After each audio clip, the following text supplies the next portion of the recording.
जय श्रीकृष्ण.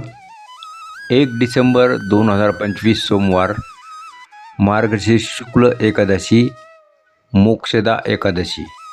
99 वर्षानंतर प्रभू राम सीतेचा अतिशय दुर्मिळ आणि शक्तिशाली योग घेऊन आली आहे ही एकादशी. भक्तांनो, आधी जाणून घ्या, यंदाची मोक्षदा एकादशी एवढी खास का आहे. ही एकादशी सोमवारी मार्गशीर्ष महिन्यात आणि गीता जयंतीला आलेली आहे. असा तिहेरी योग 99 वर्षातून एकदाच आला आहे. शास्त्रात लिहिले आहे, या दिवशी केलेला एक छोटासा उपायही 1000 एकादशीच्या बरोबरीचा फळ देतो. भक्तांनो, गीता जयंतीची खरी महत्ता आणि आध्यात्मिक शक्ती सोप्या भाषेत समजावून सांगतो. गीता जयंती कधी येते? गीता जयंती दरवर्षी मार्गशीर्ष शुक्ल एकादशीला साजरी केली जाते. तिला मोक्षदा एकादशी असेही म्हणतात. यावर्षी ती 1 डिसेंबर 2025 सोमवारी आली आहे. सुमारे 5000 वर्षापूर्वी कुरुक्षेत्राच्या युद्धाच्या मैदानावर अर्जुन पूर्णपणे खचला होता. तो म्हणाला, मी माझ्या नातेवाईकांशी लढू शकत नाही, मला युद्ध करायचं नाही. त्याने धनुष्य खाली ठेवलं.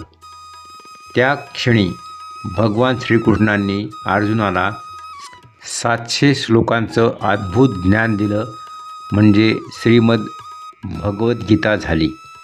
म्हणून या दिवशी गीतेचा अवतार झाला, म्हणून या दिवसाला गीता जयंती म्हणतात. गीता जयंतीचं खरं महत्त्व काय आहे? सर्वप्रथम मोक्ष देणारी एकादशी म्हणजे मोक्षदा एकादशी आणि गीता जयंती एकत्र आली.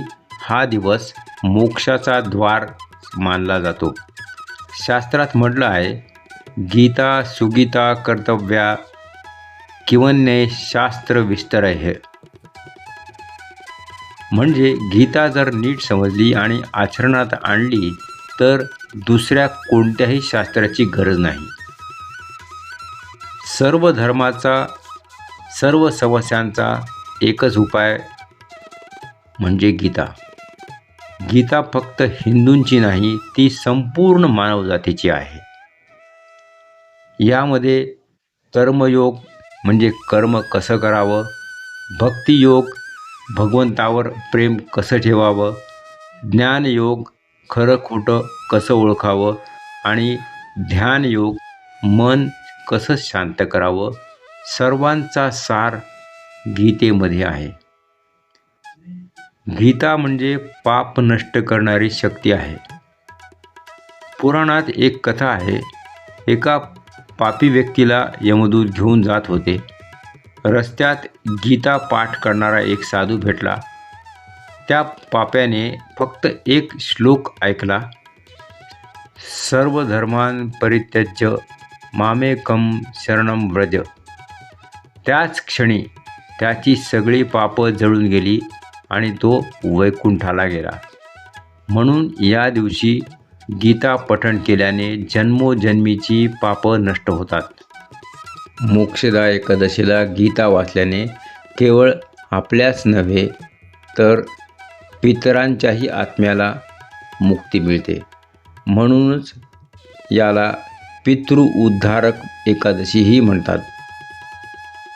याच्यामध्ये जीवनातील प्रत्येक प्रश्नाचं उत्तर आहे. नोकरी नाही तर गीता सांगते, कर्मण्येवाधिकारस्ते मा फलेषु कदाचन.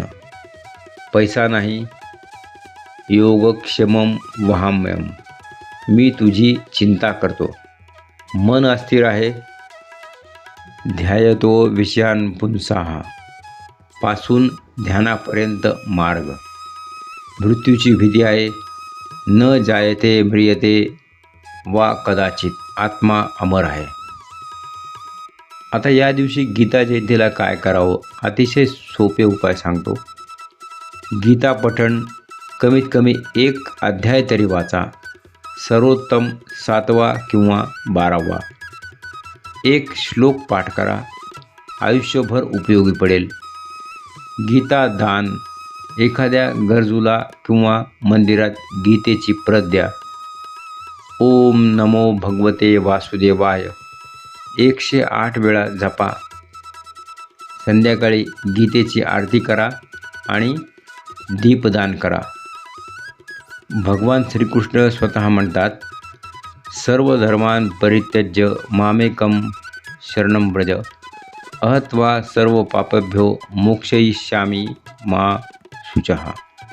हा एकच श्लोक या दिवशी 11 वेळा म्हटला तरी सगळी चिंता, सगळं दुःख, सगळी पापं नष्ट होतात आणि भगवंत थेट आपल्या जीवनात अवतरतात. गीता ही फक्त पुस्तक नाही, ती जिवंत भगवान आहे. ज्यानं गीतेचं शरण घेतलं त्याला दुसऱ्या कशाचीही गरज राहत नाही. जय श्रीकृष्ण. गीता जयंतीच्या सर्वांना हार्दिक शुभेच्छा. आज गीता उघडा आणि भगवंत तुमच्या हातात येतील.